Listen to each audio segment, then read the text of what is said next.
国在被占领的东突厥斯坦继续进行种族灭绝和摧毁文化价值观。北京当局来强化针对维吾尔族知识分子、艺术家和作家的迫害，以摧毁文化价值观。根据最新消息，包括记者、艺术家和学者在内的300多名维吾尔族人被任意逮捕并被送往集中营，这些人的下落一直未知。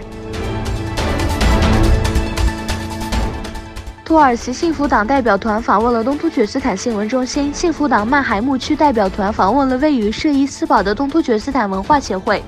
代表团成员包括曼海木区主席哈桑亚扎尔、幸福党欧洲区宣传部长穆拉提果尔布泽等重要人物。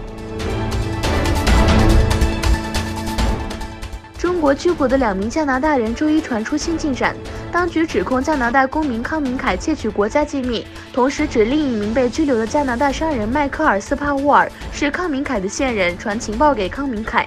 中共中央政法委的微博周一发表简短声明称，康明凯经常持普通护照和商务签证入境，窃取刺探中国敏感信息和情报。上周五，加拿大政府批准开启华为蒙晚州的引渡听证会。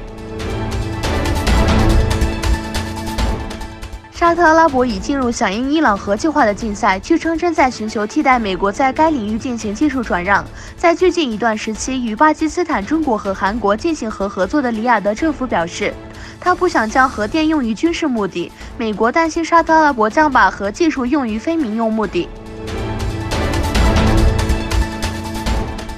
印度本周有望与俄罗斯签署一份协议，从俄方租用1艘核动力攻击潜艇，合同金额30亿美元。印度和俄罗斯7日可能就印方租用鲨鱼级攻击核潜艇签署一份政府间协议。阿库拉是20世纪80年代开发的俄罗斯巨型潜艇之一，预计将在俄罗斯造船厂进行现代化改造后交付。